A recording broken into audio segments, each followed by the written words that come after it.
Saludos amigos, bienvenidos nuevamente a nuestro programa del escritorio de Miguel Guerrero. Como es mi obligación, quiero reiterarles mis agradecimientos a aquellos que nos siguen en esta plataforma y quiero reiterar mi invitación a los que me siguen en Twitter y en otras plataformas de las redes, seguirme también en este programa, lo cual es muy importante para poder preservar esta fuente de información y de opinión independiente de toda influencia política o económica. Bien, en el día de hoy yo quiero insistir en un punto muy importante de las últimas semanas relacionadas con los esfuerzos que ha estado realizando el presidente Luis Abinader para encaminar una serie de reformas que él entiende que son vitales para el fortalecimiento del sistema democrático dominicano. Y me voy a referir específicamente a dos de ellas.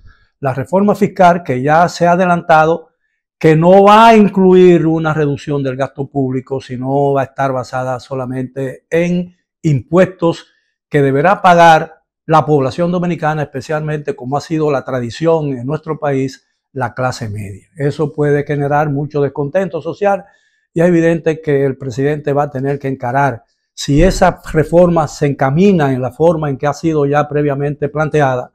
Es evidente que va a ser un agente de confrontación con las autoridades dominicanas. La otra reforma, que puede ser tan controversial como la fiscal, tiene que ver, pero quizás no tan necesaria, por la situación económica en que el país se encuentra, debido al alto endeudamiento externo que ha florecido y que se ha intensificado en los últimos 4 años bajo esta administración.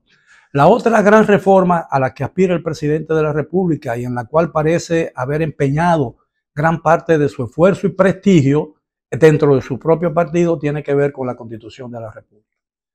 Y vamos a hablar de ese tema porque el presidente insiste en que esa reforma, la constitucional, tiene como único objeto fortalecer la independencia del Ministerio Público y evitar que en el futuro un presidente, un sucesor suyo, intente reformar nuevamente la Constitución para preservarse más allá de lo que la Constitución, el límite que la Constitución actual fija, que son 2 periodos presidenciales consecutivos. Y por favor, vete a casa. Regresamos después de la pausa.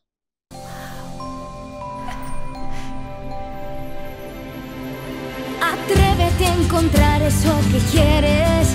Solo tu magia la puede hacer brillar. Las ideas que siempre has imaginado, ilumínalas y hazlas realidad. Las puedes cumplir. Cada idea que tienes brilla en ti. Así que vamos a cumplirla.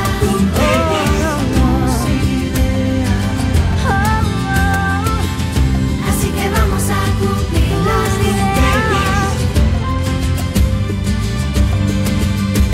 Hay un lugar donde tus ideas se cumplen. Las puedes cumplir. El Banco de las Ideas, 60 años cumpliendo. Popular, a tu lado siempre. Bien, estamos de vuelta del escritorio de Miguel Guerrero. Quiero comenzar con una de las 2 reformas que yo entiendo que son las más importantes que ha planteado el gobierno del presidente Abinader y está relacionada con la situación financiera y económica del país. Me refiero a la reforma fiscal.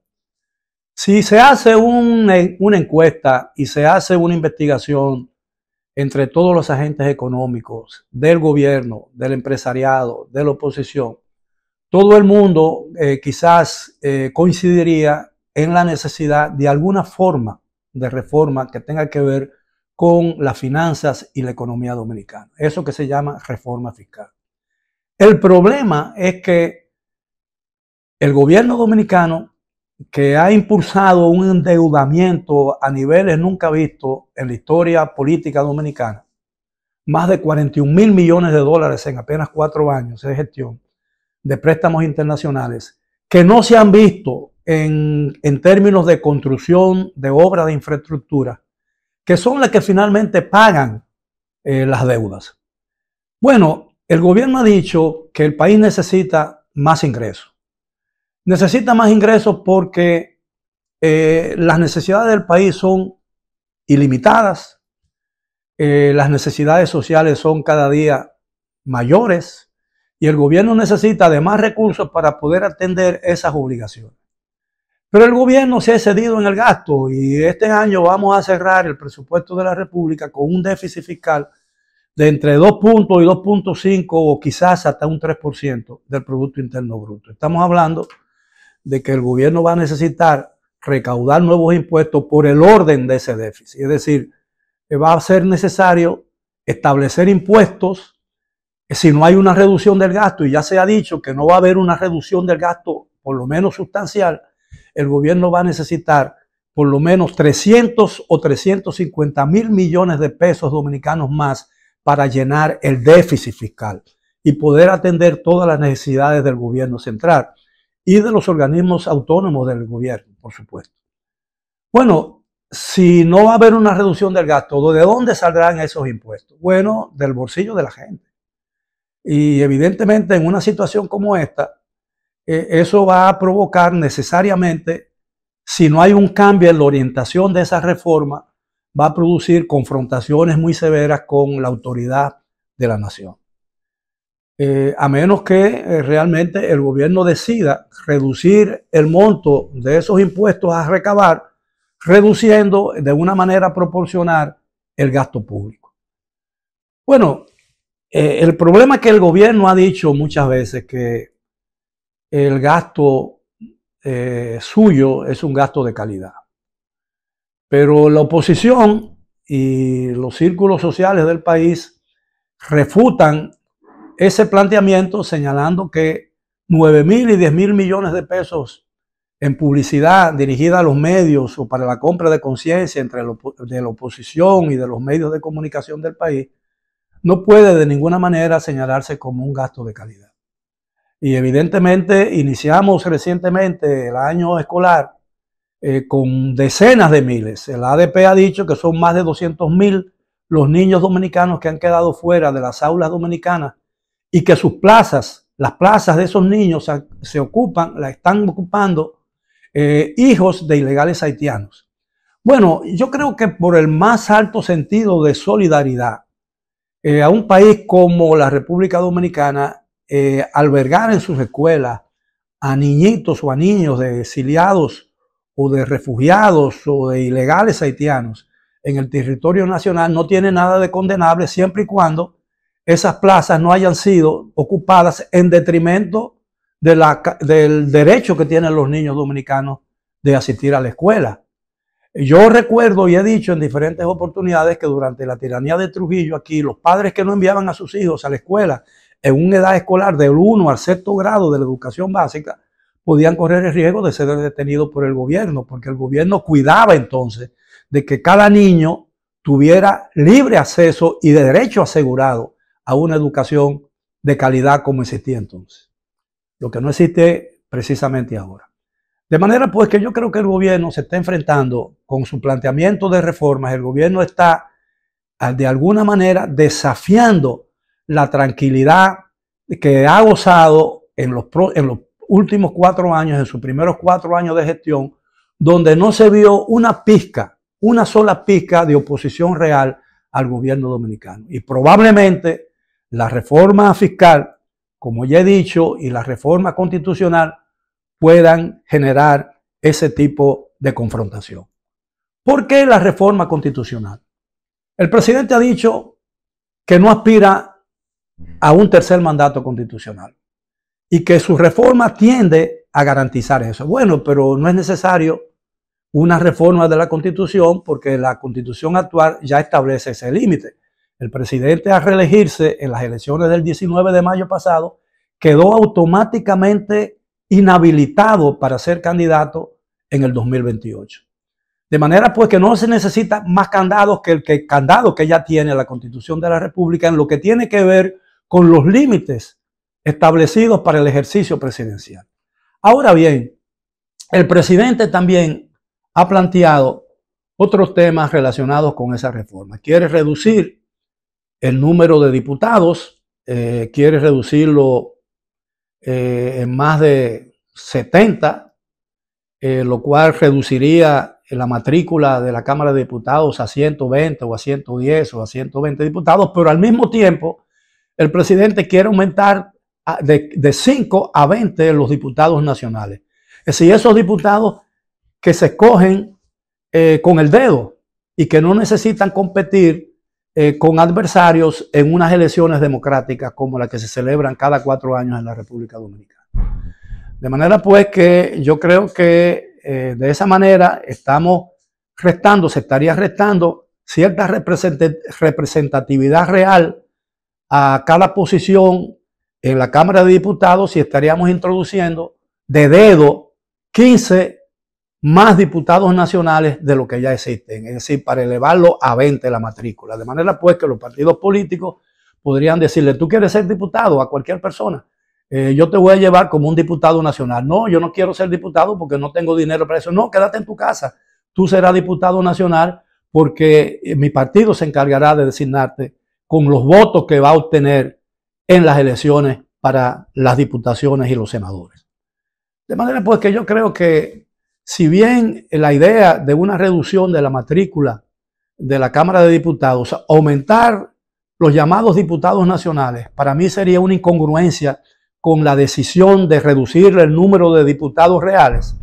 Y además no veo por qué a ciertos diputados se le llaman nacionales, porque eso significaría en términos lingüísticos que los demás diputados, es decir, de 190 a 185, porque solo son 5 nacionales, serían diputados ¿de dónde? No son nacionales. Vamos a hacer una breve pausa, vamos a continuar con estos temas cuando regresemos después de ella. Yo soy Roberto Otro, pero todos me conocen por mi apellido Otro. Déjalo ahí, que otro lo recoja. Por algún motivo, siempre quieren que yo ayude. Claro. Otro la paga.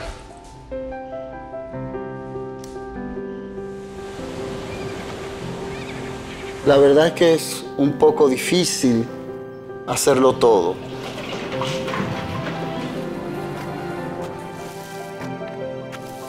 Es como si nadie más quisiera ayudar.